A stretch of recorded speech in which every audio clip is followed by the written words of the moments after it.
Okay, now you've got the structure of your resume and you've got the content of your resume and you've started to build it and put that muscle on that skeleton. What we need to look for now and discuss is the do's and the don'ts of what that muscle looks like. So I'm going to start off with the really basic stuff, and that is grammar and spelling. Your eyes will read a computer screen differently than they read a piece of paper. You can look at a computer screen and say, yep, that's perfect, there's no spelling mistakes, there's no typos, there's no grammatical errors, and then you'll print it out and someone else will read it and go, what were you thinking? You've got all these mistakes in it. So print out a hard copy. When you're going through it, read it out aloud so that you make sure that it makes sense. There is nothing worse than an employer getting a copy of a professional resume that you've done up and you really want to get the job and they go, oh, this person can't spell, or this person has made grammatical errors, or whatever the case may be. So get it right, it's really important. Do you put a photograph on your resume? Do you not put a photograph on your resume? The answer is never put a photograph on your resume, okay? They're going to hire you pretty much based on what you've done. They're not going to turn around and say, wow, look at that person, let's hire them. So keep the photograph off. And here's another thing which you may or may not know. When you take a digital photograph and you implant it into a Word document, it takes the size of that Word document from maybe 150 to 200 kilobytes to sometimes 4 or 5 or 6 meg. Anyway, when you send emails through to clients, their email server may bounce that because it's too big. So that's another good reason not to put a photograph on your resume. When you get to the point where in your industry or in your job you have certain acronyms or certain buzzwords, wherever possible, stay away from them, but you can put them in your special interests and knowledge section. The reason for this is twofold. Firstly, you don't know who's screening the resume to give it to the decision maker. So your acronyms and buzzwords might mean nothing to them, but if you keep it simple, they'll turn around and find common ground and put you forward to the person who's actually making the decision about that. So acronyms, buzzwords, industry jargon, try and keep it out. If you have to put it in, put it under your special interests and knowledge section.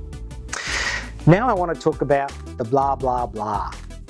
This is a person who basically has a 2-page resume of the experience that they've had, who has extended it with blah, blah, blah to make it 6 pages. Employers don't want it. Give them the essence of what you can do and how well you've done it. Don't try and just fill it up to get to 4 to 5 pages. If it's only 2 pages, that's fantastic. It'll give the person a chance to find common ground really quickly rather than dredging through it to try and find something that is what they're looking for or might be what they're looking for.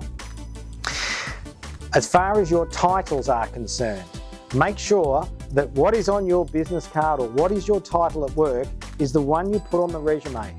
Because once again, when you get to do the reference checks, if your title was sales representative and yet on your resume you've got National Business Development Manager, it could come up.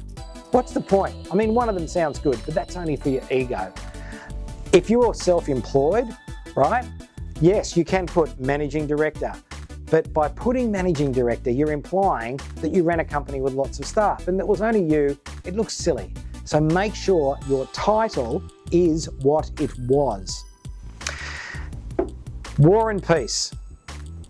It's long. We want to try and stick to a resume, a good professional resume of somewhere between 3 to maybe 6 pages. When you start getting up to 10s or 12s or 15s with projects and all this kind of stuff, it just doesn't get read. You've got to realise that. It does not get read. So if you have information that you want to give to them, do so at the interview. Provide them, ask them specifically what they want and give it to them then. But it shouldn't be put in your resume. One thing that you've got to be careful of these days as we live in a world of social media is be careful of your profile. What you put on Facebook, what you put on LinkedIn, what you put on other sites, sometimes it can be found. And with the more tech savvy, shall we call them the digital natives of the world, they can find out about you. They can find out about you really quickly. So keep in mind what have I actually got out there that people can find about me? Now, we have, as a professional recruiter, a lot of candidates come to us and say, can you write my resume? The answer to that, and I know there's services out there that have professional copywriters and they can charge from $250 to $500. Please, do not let anyone but yourself write your resume.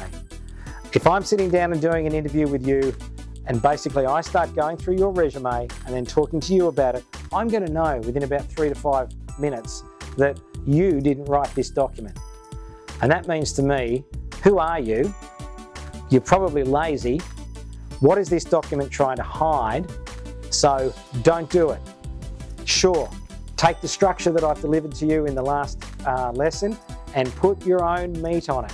Make sure that you know every single word on it and that it's you. It's your essence, it's what you've done, it's how you do it. Here's another factor that you shouldn't do. Never write your resume in the third person. I'm Ken Fowler. I'm not going to write Ken Fowler as an experienced sales executive. I'm going to write I'm an experienced sales executive. It is a strange thing to do. I've never been sure why people do it, and it comes across as just being a bit odd. So everything comes out in the first person.